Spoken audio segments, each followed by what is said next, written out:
How's it going everyone, and welcome back to another video. In this video I'm going to be doing a review on the SP Tools 18 volt impact wrench kit. It's the kit I've been sent a couple of months ago and I've been using it in the workshop ever since.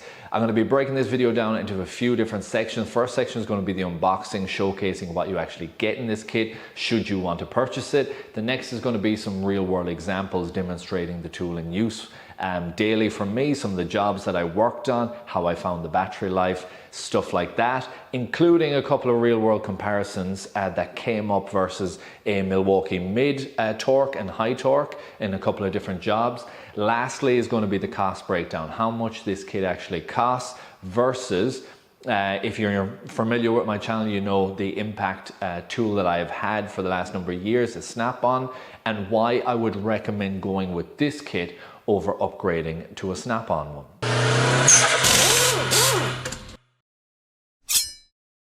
Okay, so before I start to open up all this packaging and get this gun set up and ready for use, let's just go over some of the specs and information that they lay out on this box. First of all, variable speed switch with brake. Powerful brushless motor, delivers 2,170 Newton meters, equivalent to 1,600 foot-pounds of bolt-busting torque. No load speed, 0 to 1,400 RPM. Beats per minute, 0 to 1950. Ergonomic soft grip handle for comfort use. I can say easily that SP Tools have always been a high quality and nice grip handle, ergonomic feel, non-slip. I've used their electric tools like I was saying for over a decade now, so I expect this one to be exactly like that as well. Comfortable to use, nice in the hand, feels well. It's probably going to have a nice trigger on it as well, and a well-balanced tool. That's what I expect to get from this. The spec on how much bolt busting torque it has, again, that's the highest spec that I've ever had in a 1/2 inch drive, so this has the potential to be the most powerful 1/2 inch impact that I've ever used, including air. So I'm very excited to see how that translates over into the workshop as I put it through its paces. Part number for anyone that's looking for it is SP83130. We've got a nice blow molded case. It's got a grip handle there, the SP Tools logo, and it's got steel pins on the bottom side. I imagine that would be quite rigid and hold up well over time. We've got these clips, and this is the top side.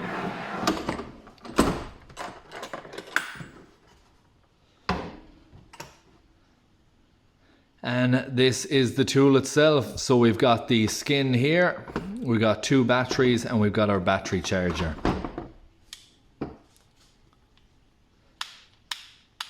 Got your forward, neutral, and reverse. It's quite a heavy duty feel. This is a big gun. This is a high torque gun, so you're not talking about one of the mid ranges or low ranges. This is designed to be able to take off everything you need on your vehicle without having to go up to a 3/4 inch drive impact. It's got a light on the top of it as well.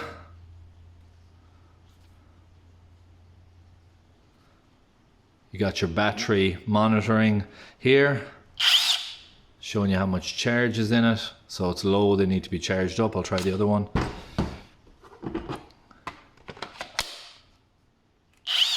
Yeah, so both of them low on charge.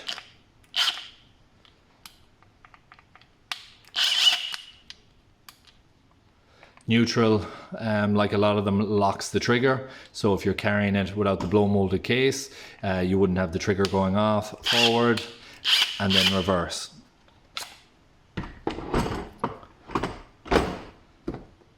A bit of information on the back of the box as well. Just telling you the capacity, 1/2 inch drive, 13mm, variable speed, brushless motor. The weight is 3.2 kg. Without the battery, or the equivalent of 7 pounds, and the charging time is 1 hour auto cutoff. I'm going to be charging these batteries up to full capacity, and then I'm going to be testing this out in the workshop on every single job that I can put it through its paces on. Okay, so now we have the unboxing out of the way, let's talk about how this actually performed in the testing. Like I said, I've had it for a couple of months and I've done many different jobs with it. Now, first of all, I haven't taken this out of the box every single day. Primarily, I do a lot of diagnosing, electrical checks and so on, so I wouldn't have to grab this out of the box every day that I walk into the workshop. What I did do was monitor the amount of times I did. So for example, taking wheels on and off is the most common job you would do with an impact. I took on and off 80 plus wheels with this tool.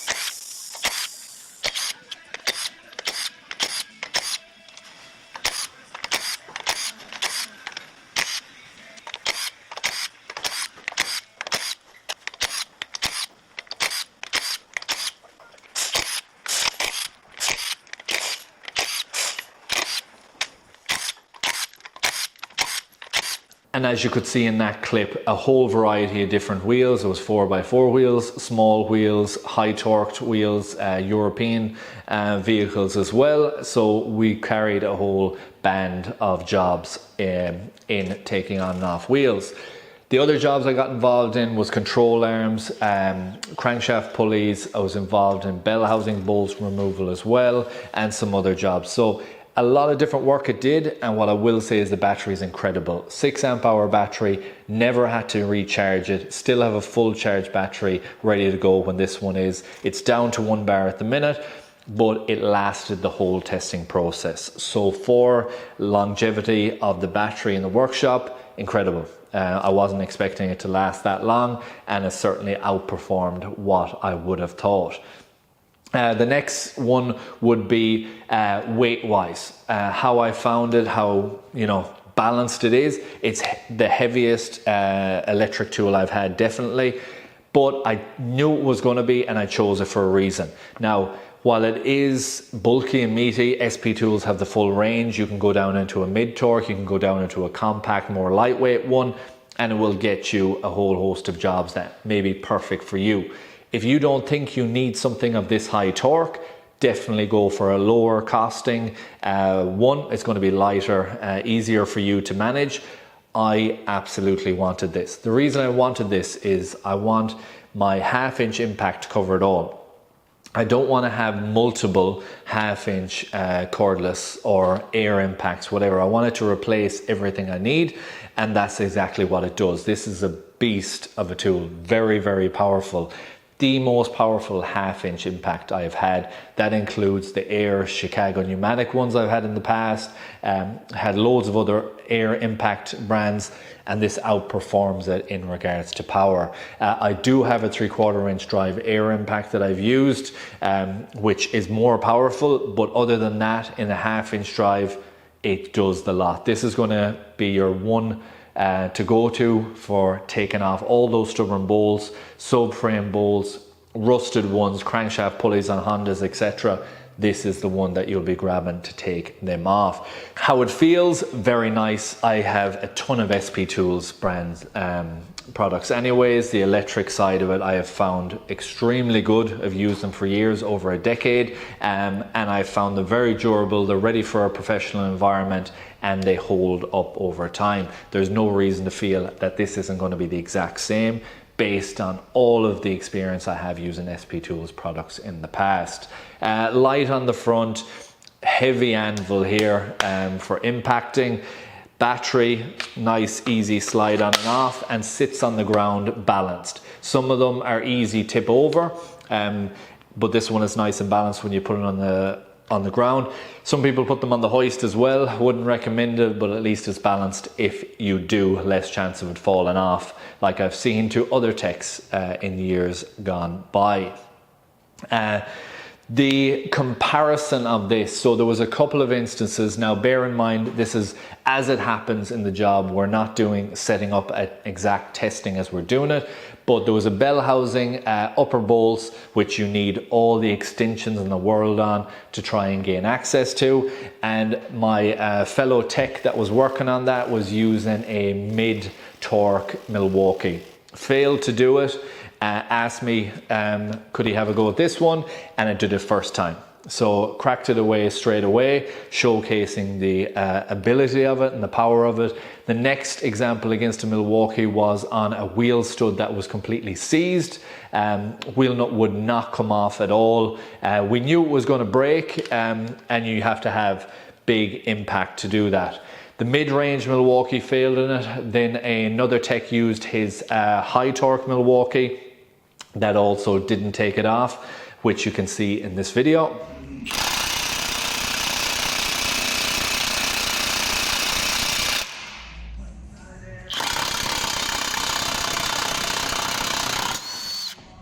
And the SP Tools one came in and was able to crack that away. Now bear in mind, we didn't set that up just to do the comparison. We don't know the battery charge exactly on the Milwaukee. I think it's a 5 amp hour battery that is on that from memory, but it did it. So these are real world testing as they're going through in the workshop, and it took off everything. So whether it was a stubborn wheel nut or whether it was a bell housing bolt, it did all the jobs it needed to through the whole testing process.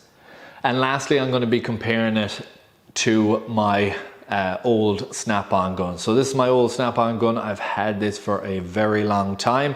I have replaced the batteries on it over time, but this is what's going to be replacing this. So this is now taken out of my box altogether, and this is my daily user on it. But I'm going to be going through the reasons why I was never going to upgrade to another snap-on. This performed excellently well. It had value for money in it, I felt at the time. But times have changed and costs have changed, and Snap-on Tools, I feel, has just gone way too high in their pricing of these guns to justify not going for the likes of this in its price range. So I'm going to be breaking down how much now, if you were to upgrade to a similar line, like this is a decade old approximately, but what they have out now. So this is my old kit that you might have seen on the channel in the past. This is a Snap-on, again 18 volt half-inch drive impact cordless. 2 batteries come in the kit, 2.5 amp hour, comes with a charger. And it served me very well. I had it a very long time, replaced the batteries on it, but with the amount of time I had, I would expect it. Did a bit of work on the top side as well, where this was getting rough on the bearing, so I took that off, but otherwise did very, very well. This is a much more powerful, that's quite a weak gun in comparison, but I always had an air impact to cover it. This is a huge jump in where we were back then in regards to power, battery technology. This has a much longer range of battery and strength versus that. But the main reasons I wouldn't upgrade to a Snap-on currently is what they have. So what they're currently selling and how much they sell for. And what I have here is the September edition. This is Australian prices, Australian dollars that you're seeing here. Torque Master. Now if we look, we got the 18 volt half inch drive Monster Lithium cordless impact wrench. That's the part number. And 1 battery, and this is the price, $1,360.12. Now, bear in mind straight away, this is a less powerful gun. So this is not as powerful as the SP Tools gun on specs. And it only comes with 1 battery in the skin. That is all you're getting for that. And as of now, online price, it's gone up. It's $1,411 online. And I did a bit of digging to see how much it would be to replace the set I have with Snap-on, and this is what it is.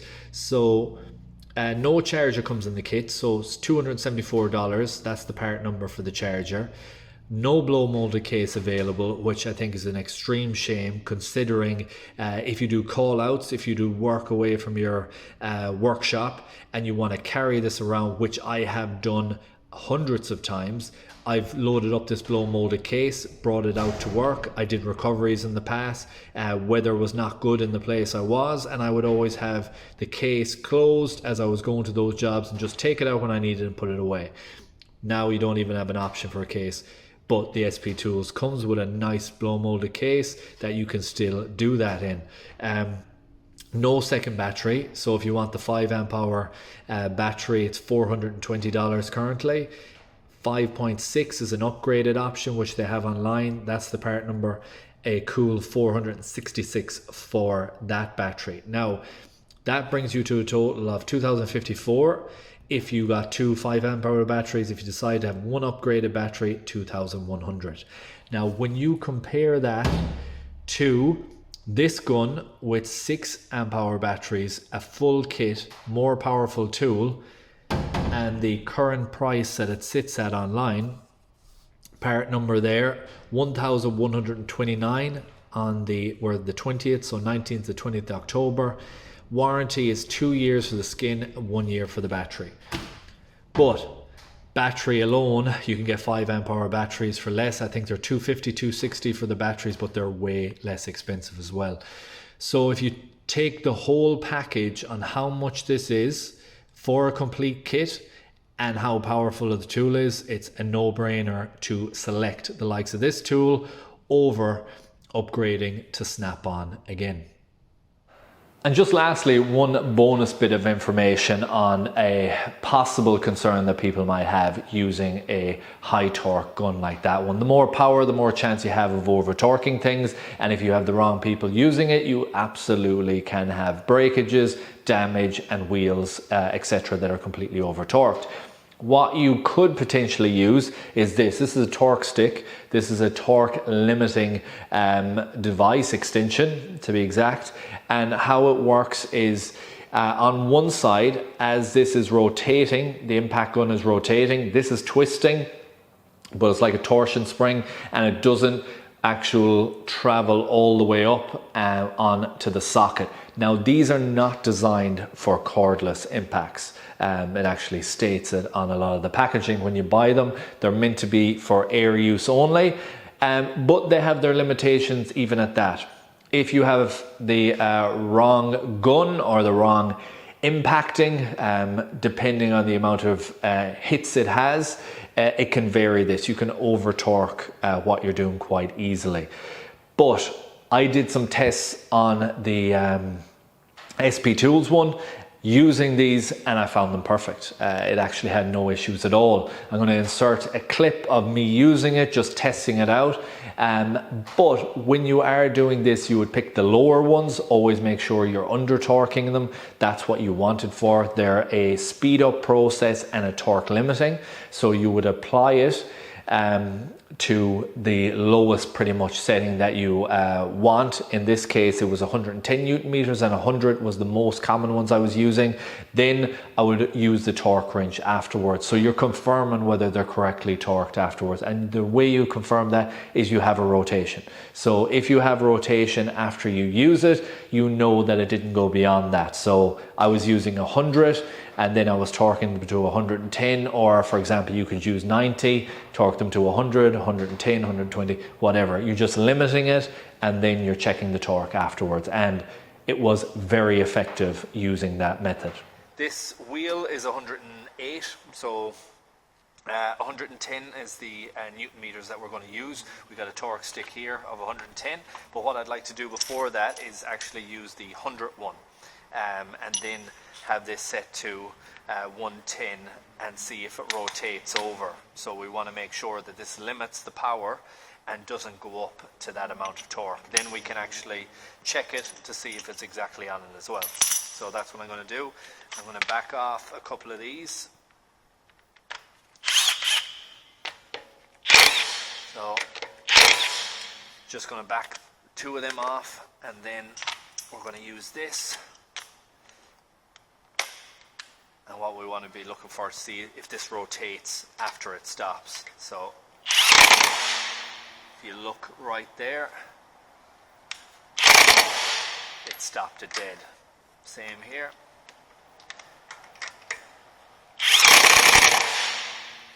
And it stops it if you just look at the hole there. It limits it, doesn't allow it to go beyond it. So now we've set these to 100. We want to be checking at 110, which this is set to, and confirming that it actually rotates. So I'll set that to where it's easier to see. And if you just look here, it should move, which it does.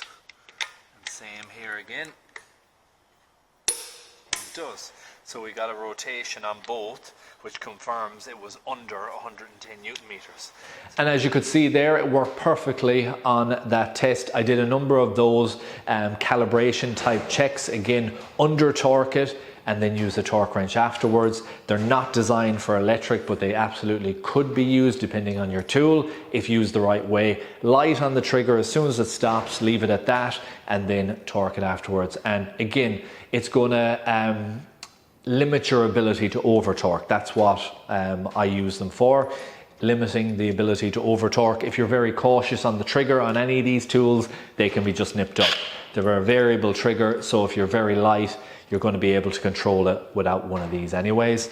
But I just thought it was a bit of useful information should you have maybe someone in your workshop, or if you're concerned yourself you're over torquing things, you could invest in one of these sets. And that is it for this video, guys. I really hope you enjoyed it. I hope you found it useful and informative. If you did, please like, share, comment and subscribe, and I hope to see you in the next one. Thanks for watching.